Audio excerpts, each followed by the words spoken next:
అందరికీ నమస్కారం. దీపావళి సందర్భంగా నంద్యాల ప్రజలకు నంద్యాల పోలీస్ వారి నుండి కొన్ని సూచనలు.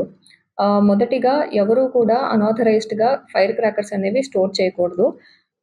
మరి ముఖ్యంగా లాస్ట్ టైమ్ ఎవరైతే టెంపరరీ లైసెన్స్ హోల్డర్స్ ఉన్నారో, వారి దగ్గర లాస్ట్ ఇయర్ మిగిలిపోయిన స్టాక్ కానీ ఏదైనా ఉంటే అది మేము రైడ్స్ కనుక చేసినప్పుడు మాకు దొరికితే మేము కంపల్సరీ దాన్ని సీజ్ చేసి వారి మీద చట్టపరమైన చర్యలు తీసుకోబడతాయి. సో, ఎవరు కూడా అలా అనాథరైజ్డ్‌గా ఇళ్లల్లో కానీ, లేకపోతే షాప్స్‌లో కానీ స్టాక్ పెట్టుకోవడానికి లేదు. వాటిని భద్రంగా లైసెన్స్‌డ్ గోడౌన్స్‌లో మాత్రమే ఉంచాలి.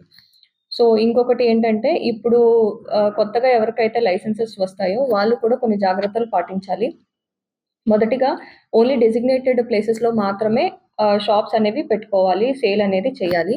అండ్ ఎప్పుడైతే మీకు లైసెన్స్ వచ్చిన తర్వాత ఒక ప్లేస్ చూపిస్తారో షాప్స్ పెట్టుకునేటప్పుడు ప్రతి షాప్ మధ్యలో కంపల్సరీ గ్యాప్ అనేది ఉంచుకోవాలి. అట్లాగే ఫైర్ సేఫ్టీ ప్రికాషన్స్ అన్నీ కూడా ప్రాపర్‌గా తీసుకొనుండాలి. వాటర్ అండ్ శాండ్ అడిక్వేట్‌గా పెట్టుకోవాలి. అట్లాగే మీ తరపు నుంచి ఎవరైనా వాలంటీర్స్‌ని కంపల్సరీ వాచ్‌కని పెట్టుకోవాలి.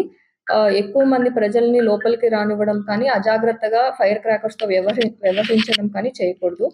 అండ్ ఇంకొకటి కుదిరితే మీరందరూ కలిసి కూడా కొన్ని సీసీ కెమెరాస్ అనేవి కూడా పెట్టుకోవచ్చు. సో దట్ మానిటర్ చేసుకోవడం చాలా ఈజీ అవుతది. అలాగే చిన్న పిల్లలతో క్రాకర్స్ కొనుగోలుకి వచ్చినప్పుడు కూడా వారిని కొంచెం కనిపెట్టుకొని ఉండాలి. వాళ్ళని లోపలికి వెళ్ళనివ్వడం కానీ, లేకపోతే క్రాకర్స్‌తో అజాగ్రత్తగా వ్యవహరించడం కానీ అలాంటివి చేయకూడదు.